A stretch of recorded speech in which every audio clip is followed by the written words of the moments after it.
be talking about a lot of the technologies actually that we just learned about in class, and how it can be used to solve crimes and also how it can be used to not solve crimes and sort of convict innocent people.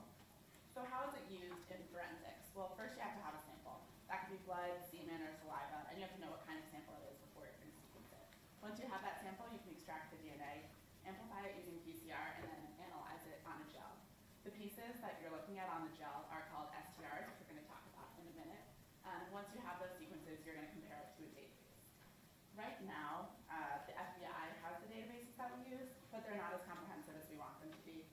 The two databases are called CODIS and NDIS, and they store DNA profiles, these things called STR profiles, but not of everybody. So the only profiles that they have are past offenders, past suspects in criminal cases, or people that voluntarily give up their DNA, which is not many. You're going to be comparing it against reference samples, which will be people that you know didn't do it, and elimination samples, first responders on the scene. So like I said, STRs are short tandem repeats is what they stand for. They're based on the idea that people have these short 2 to 5 base pair sequences in their DNA that repeat a number of times. And the number that they repeat is variable between individuals. So I may have 5 at one of these locations, and you may have 6. And there are 13 locations where the groups are common. So if a DNA profile is generated, you save those 13 locations.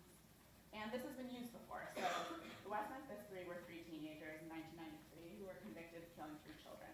At the time, there was no forensic evidence, so they were mainly convicted based on the fact that people thought they were Satanists, they had histories of mental health and sort of being bad kids.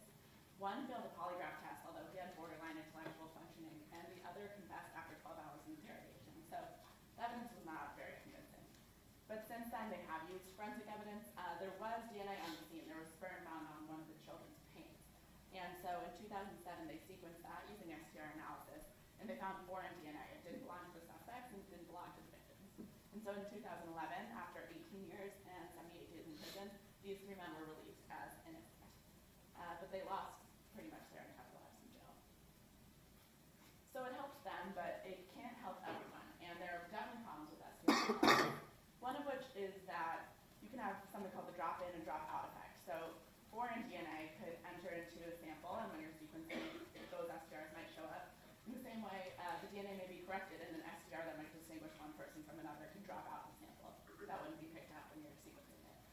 It also doesn't work for monozygotic twins. So the reason that it doesn't is because STRs are inherited from your parents, and so because monozygotic twins start as one egg, they'll have the exact same STR sequences because they're inheriting those sequences. But mutations can occur after the blastocyte splits. Mutations like these will be individual to each twin. So their genomes aren't exactly identical, even though we generally think of them that way.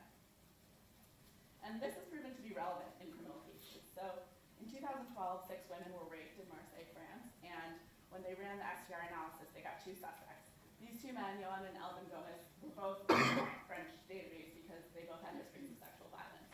And so they basically couldn't tell which one of them did it. Neither of them confessed, and there was no real evidence. And they looked the same, so any witness testimony basically was not helpful.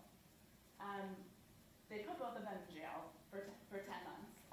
No other evidence really came up, and they didn't run DNA sequencing because they knew that the DNA sequencing would, if they used STR, would just bring up the 2 of them. They knew one of them did it, but they couldn't tell who. And now, actually, because we were just talking about next generation sequencing in class, a method using that could have told the difference between the 2, and essentially them 10 months in jail. So that new technology is called SNP, so that's single nucleotide polymorphisms, and those are those mutations I was talking about that are individual to twins. So those mutations arise after the blastocyte splits, and 2 twins or anybody will have different SNP profiles. The thing is that it requires full genome sequencing, so at a time that was very expensive and took a long time. Now it takes up to 18 hours. So one company at the time of the Marseille case was just starting to do this. How they did it was with a mock paternity test. So they fully sequenced a twin uncle and a twin father in the child. They found about 20 SNP differences between the identical twins, and 5 of those SNPs were inherited between the father and the child. So this is a way that you can tell whose genome is whose based on comparing the children to the father and the twins to each other. So just genetically to go over the differences between the 2, STRs are longer, they're about 2 to 5 nucleotides, and the part that you can differentiate based on is how many repeats of those patterns that you have. SNPs, on the other hand, are point mutations, and they It's expensive and slower right now, but that's changing. And SDRs have been used for a long time, so they're expensive and quicker. There are also ethical considerations for why we think we should improve this technology. In general, DNA evidence is sort of seen as the final word, but it's not always the case. Doesn't always give the answer. We don't think it's ethical to be using this old sequencing when new sequencing techniques are available. And according to the Innocence Project, 1 out of 25 people on death row right now could be exonerated with accurate DNA evidence. So just, if the ethics don't convince you, it's really expensive to wrongly convict people.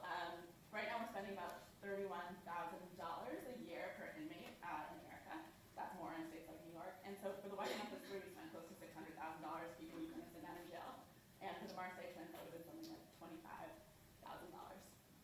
So we think that the cost of SNP is worth it, and Ryan is going to talk more about it.